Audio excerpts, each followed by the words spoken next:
கர்த்தருடைய பரிசுத்த நாமம் மகிமைப்படுவதாக. தானியேலின் புஸ்தகம் 6ஆம் அதிகாரம் 23வது வசனத்தில், அவன் தன் தேவன் பேரில் விசுவாசித்திருந்தபடியால் அவனில் ஒரு சேதமும் காணப்படவில்லை என்று சொல்லி வேத புஸ்தகம் சொல்லுகிறது.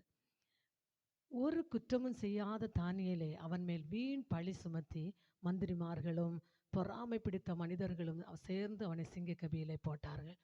தானியேல் மேல் ராஜா மிகவும் அன்புள்ளவனாய் இருந்தான். அதனால சிங்கக்கபியில போட்ட பிற்பாடும் அவன் மேல் வைத்திருந்த அன்பினால இரவு தூங்காம தானியேலுக்கு என்ன சம்பவித்ததோ என்று சொல்லி அதை அறியும்படி விடியற்காலத்தில் அதிகாலமே எழுந்து அந்த கெபிக்கு நேராக சென்று தானியேலே என்று கூப்பிட்டான்.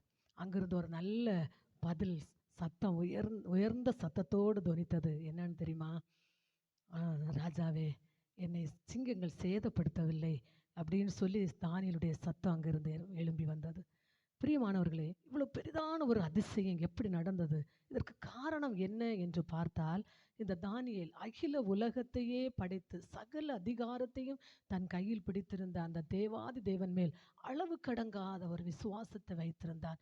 அதனால் தேவன் என்ன செய்தார்? அந்த விசுவாசத்தை கனப்படுத்தி சிங்கங்களின் வாயை கட்டி போடக்கூடிய அந்த ஒரு பெரிய அற்புதத்தை தேவன் செய்தார். அதனால தேவ பிள்ளைகளே, உண்மையாகவே அவர் மேல் விசுவாசம் வைத்திருக்கிற ஒருவரையும் அவர் கைவிடுகிற தேவன் அல்ல.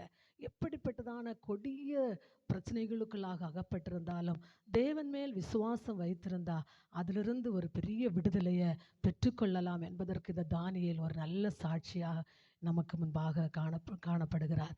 தேவ பிள்ளைகளாகிய நீங்களும் உங்கள் வாழ்க்கையில் ஏதாகிலும் பிரச்சனைகள் கடந்து வந்தா ஆண்டவர் மேலே, இந்த சகல அண்ட சராசரங்களை படைத்த இந்த தெய்வத்தின் மேலே, ஆண்டவராகிய இயேசு கிறிஸ்துவின் மேலே அளவு கடங்காத ஒரு விசுவாசத்தை வைத்திருப்பீங்கன்னா நிச்சயமாக கர்த்தர் உங்கள் வாழ்க்கையிலும் அற்புதம் செய்வார். ஆமென்.